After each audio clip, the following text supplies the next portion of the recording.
Guys, मैं आज गवारची भाजी बनवते सुक्की। माझी वेगळी पद्धत आहे बनवण्याची, तुम्ही बघा। गॅस पेटवते बघा आता।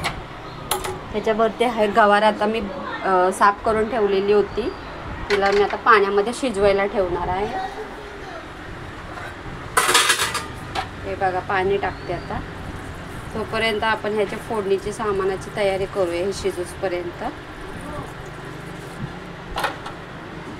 हिला 10 मिनिटं 5 मिनिटं 10 मिनिटं जास्त होतात शिजवायला। शिजून झाले की मग याला फोडणी द्यायची। हे बघा आता टोमॅटो कापला, कोथिंबीर कापली आणि कढीपत्ता। आता ह्याची लसूण सोलते, तोपर्यंत ती तिकडे भाजी शिजते, तर लसूण सोलायची तयारी करते। हा बघा लसूण आता ठेचून झालाय आपला आणि हे मटण काढून ठेवले। आता हे आपण फोडणीला देऊया जेव्हा आपण गवार शिजते तेव्हा। आता शिजून झाले आपलं। आता ह्याला मी सुकं ह्याच्यामध्ये पाणी नितळून काढते। शिजवलेला हा फेकून द्यायचा, याचं काय काम नाही आहे। आता हा तव्यामध्ये मला फोडणी द्यायची आहे, त्यासाठी ह्याला गरम करायला ठेवला। हे काढून घेतले बघा आता गवार। आणि शेंगदाण्याचा कूट मी ऑलरेडी तयार करून ठेवला, फ्रीजमध्ये असतो तो, मी पण तुम्हाला दाखवते जेव्हा मी याच्यामध्ये टाकणार तेव्हा। तेल टाकून झालं आता आपण फोडणीची तयारी केलेली, लसूण ठेचून घेतलेला आहे। आता गरम तेल होतंय, पण गरम तेल झालेलं आहे। आता त्यामध्ये हा लसूण टाकते आणि हे कोथिंबीर कढीपत्ता आणि टोमॅटो हे पण एकत्र करून भाजायला फोडणीसाठी टाकणे। खमंग मस्त वास सुटलेला आहे लसणाच्या फोडणीचा। आता त्याला एकत्र मी करते, वास काय मस्त येतोय। असा लालसर होऊन द्यायचा याला।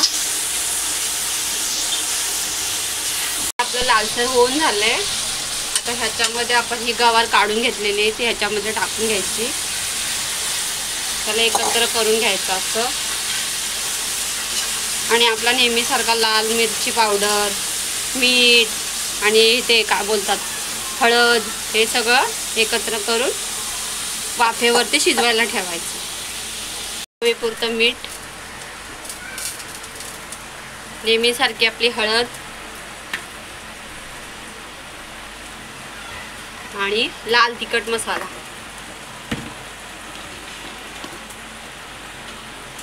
आता ह्याच्यामध्ये पाणी नाही टाकून घ्यायचं। आता आपण ह्याच्यामध्ये सुक्या ह्याच्यात वाफेवरच शिजवून घ्यायची। माझा शेंगदाण्याचा कूट असा आरत कच्चा बोलतात ना, मोठा थोडा, मी असं दळून घेतले घाई गडबडीमध्ये। आणि हा पूर्ण एवढ्या अंदाजे आपल्या टाकायचा। आणि आपल्याला असं वाटलं समजा थोडं जास्त सुकी होत असेल तर थोडं पाणी टाकायचं, थोडंसं टाकायचं, जास्त नाही। आणि आपल्याला हे सुक्की बनवायची।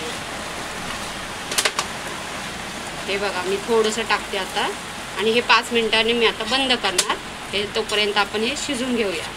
ही बघा गवारीची भाजी रेडी झाली माझी। तुम्हाला कशी वाटते कमेंट्समध्ये सांगा, शेअर करा, सबस्क्राईब करायला विसरू नका। आतापर्यंतच्या माझ्या रेसिपी तुम्हाला कशा वाटल्या ते सांगा। बाय, आपण दुसऱ्या रेसिपीमध्ये भेटूया।